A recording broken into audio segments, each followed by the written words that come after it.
بسم اللہ الرحمن الرحیم۔ ناظرین، آج ہم آپ کو جو واقعہ سنانے جا رہے ہیں وہ ایک اللہ والے کی بیوی کا ہے جو کتیا بن گئی۔ آخر اس عورت نے ایسا کون سا گناہ کیا تھا کہ جس کی اس عورت کو اتنی بڑی سزا ملی؟ جو بھی اس کو دیکھتا کانپ کر رہ جاتا۔ ہندوستان کے گاؤں میں ایک اللہ والے رہا کرتے تھے۔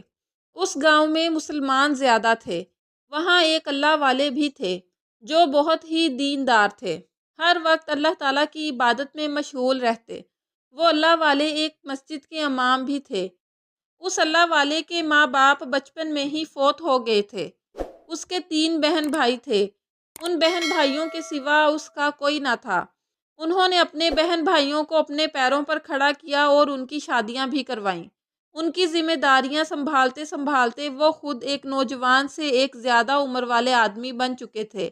انسان کو زندگی گزارنے کے لیے ایک ہمسفر کی ضرورت پڑتی ہے۔ انہوں نے شادی کا فیصلہ کیا۔ شادی کرنے سے پہلے ان کی یہ شرط تھی کہ ان کی بیوی ایک دیندار عورت ہو، 5 وقت کی نمازی ہو اور پرہیزگار ہو، کیونکہ ان کی خواہش تھی کہ وہ ایک نیک اور باحیا لڑکی سے شادی کریں۔ اس اللہ والے کے پاس دنیا کی ہر چیز موجود تھی۔ اللہ تعالیٰ کا دیا ہوا سب کچھ تھا، لہٰذا ان کی شادی ساتھ والے گاؤں میں ہی ایک لڑکی کے ساتھ ہو گئی۔ شادی کے شروع والے دنوں میں اس اللہ والے نے محسوس کیا کہ ان کی بیوی ہر وقت سجی سوری رہتی ہے۔ جب دیکھو میک اپ کرتی رہتی، بناؤ سنگھار میں مصروف رہتی، اور گھر کا یہ حال تھا کہ صفائی نہ کرنے کی وجہ سے گھر میں مزید گندگی پیدا ہو رہی تھی۔ گھر میں ہر چیز بکھری پڑی تھی اور اس کو خود کو سنوارنے کے علاوہ اور کوئی کام نہیں تھا۔ ایک دن وہ اللہ والے اپنے گھر میں داخل ہوئے تو دیکھتے ہیں کہ گھر کی بری حالت تھی۔ جگہ جگہ پر چیزیں بکھری پڑی تھی، گندگی ہی گندگی تھی، اور جب بیوی پر نظر ڈالی تو بیوی سج سنور کر بیٹھی ہوئی تھی۔ اس پر اللہ والے نے اپنی بیوی سے کہا، تم مجھے سادگی میں ہی پسند ہو، میرے لیے بن سنور کر نہ رہا کرو۔ اس اللہ والے نے اپنی بیوی کو یہ بات بہت ہی پیار اور محبت سے سمجھائی کہ ان کی بیوی کو ان کی بات بری نہ لگے۔ جب دوسرے دن وہ اپنے گھر میں داخل ہوئے تو پھر بیوی اسی طرح بن سنور کر بیٹھی ہوئی تھی۔ وہ سوچنے لگے کہ میری بیوی تو ہر وقت دنیاوی چیزوں میں مشغول رہتی ہے، دنیا کی محبت کے پیچھے بھاگ رہی ہے، یہ نماز پڑھتی ہے نہ قرآن پڑھتی ہے۔ اس اللہ والے نے ایک دفعہ پھر بہت ہی پیار اور محبت سے اپنی بیوی کو سمجھایا کہ تم بھی عبادت کیا کرو، یہی عورت کا اصلی زیور ہے، اور آخرت میں بھی تمہارے کام بھی یہی عبادت آئے گی۔ مگر ان کی بیوی ایک کان سے سنتی دوسرے کان سے نکال دیتی۔ اب اس اللہ والے کی بیوی حاملہ ہو گئی، اور اس اللہ والے کے ذہن میں یہ بات بار بار آ رہی تھی کہ ماں اگر 5 وقت کی نماز پڑھتی ہو، قرآن پڑھتی ہو تو بچہ بھی نیک ہی پیدا ہوتا ہے، کیونکہ وہ اللہ والا اپنے بچوں کو حافظ قرآن اور نیک بنانا چاہتا تھا۔ مگر ان کی بیوی، عبادت کیا ہوتی ہے، نماز کیا ہوتی ہے، قرآن کیا ہوتا ہے، اس کو تو شاید ان سب چیزوں کا معلوم ہی نہیں تھا۔ اللہ والے کا معمول تھا صبح فجر کے وقت گھر سے نکل جاتے، نماز پڑھاتے، اس کے بعد مدرسے میں سارا دن بچوں کو قرآن پاک پڑھاتے اور عشاء کی نماز پڑھ کر گھر واپس آ جاتے۔ ایک دن اچانک ان کی طبیعت خراب ہو گئی اور وہ ظہر کی نماز کے بعد اپنے گھر واپس آ گئے۔ جب اپنے گھر میں داخل ہوئے تو جو منظر انہوں نے اپنی آنکھوں سے دیکھا، ان کی آنکھیں پھٹی کی پھٹی رہ گئیں، کیونکہ ان کی بیوی کسی لڑکے کے ساتھ بدکاریوں میں مصروف تھی۔ وہ یہ سمجھتے رہے کہ ان کی بیوی بہت ہی باوفا خاتون ہے۔ یہ سب دیکھ کر تو مولوی صاحب غصے سے آگ بگولا ہو گئے۔ وہ لڑکا تو وہاں سے بھاگ گیا اور انہوں نے اپنی بیوی کو زوردار تھپڑ مارا اور بولے کہ اگر مجھے معلوم ہوتا کہ تم اس قسم کی بدکار عورت ہو تو میں کبھی بھی تم سے شادی نہ کرتا۔ تم جیسی عورتیں ہی جہنم کا ایندھن بنیں گی۔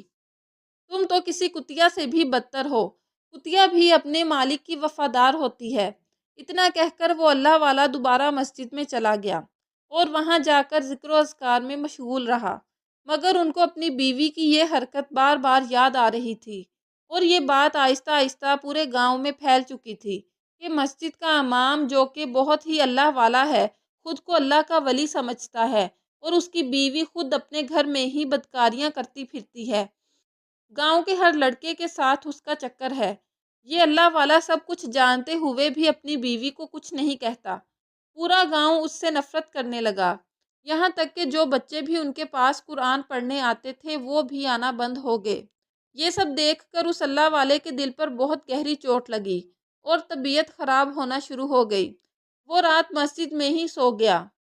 جب صبح فجر کی نماز پڑھ کر گھر گئے تو جب گھر میں داخل ہوئے تو کیا دیکھتے ہیں کہ ان کی بیوی جو کہ کتیا کی شکل میں بدل چکی تھی۔ وہ اللہ والا ڈر گیا اور فوراً کمرے سے باہر نکل آیا، مگر ان کی بیوی جو کہ کتیا میں بدل چکی تھی ان کو روکنے کی کوشش کر رہی تھی اور ان کو کچھ کہنا چاہ رہی تھی۔ وہ رو رہی تھی اور چیخ رہی تھی، ان کے آگے ہاتھ جوڑ رہی تھی، مگر اس کی آواز نہیں نکل رہی تھی۔ یہ بات پورے گاؤں میں پھیل چکی تھی۔ ہر انسان اس اللہ والے کے گھر میں آتا اور یہ سب دیکھ کر کانوں کو ہاتھ لگاتا اور توبہ توبہ کرتا۔ وہ عورت کچھ ہی گھنٹوں کے لیے زندہ رہی اور پھر تڑپ تڑپ کر مر گئی۔ وہ اللہ والا اپنی بیوی کی اس حالت پر بہت دکھی ہوا اور اللہ تعالیٰ سے اس کی مغفرت کی دعا کرتا۔ یہ بات آس پاس کے تمام گاؤں میں بھی پھیل چکی تھی۔ جو بھی اس بارے میں سنتا وہ کانپ کر رہ جاتا۔ محترم ناظرین، علماء نے نیک بیوی کی 4 صفات بیان کی ہیں۔ سب سے پہلی صفت یہ ہے کہ اس کے چہرے پر حیا ہو۔ یاد رکھیں کہ یہ سرخی پاؤڈر حسن میں اضافہ نہیں کر سکتا۔ عورت کے حسن و جمال میں تو حیا اضافہ کرتی ہے۔ جس کے چہرے پر حیا ہو اللہ تعالیٰ اس کے چہرے کو پرکشش بنا دیتے ہیں۔ نمبر 2، زبان میں مٹھاس ہو، یعنی کہ میٹھا بولنے والی ہو، یعنی جب بھی خاوند سے بات کرے نرم لہجے میں کرے۔ عام طور پر عورتیں جب بھی غیر مردوں سے بات کرتی ہیں تو پورے جہان کی مٹھاس ان کی زبان پر آ جاتی ہے، اور جب اپنے شوہر سے بات کرتی ہیں تو سارے جہان کی کڑواہٹ اپنی زبان پر لے آتی ہیں۔ نمبر 3، دل کے اندر نیکی ہو، کوئی برائی یا بدی نہ ہو، یعنی کہ وہ عورت نیک ہو۔ نمبر 4، جس کے ہاتھ ہر وقت کام میں لگے رہتے ہوں، یعنی اپنے گھر کے اور شوہر کے کام خود کرے۔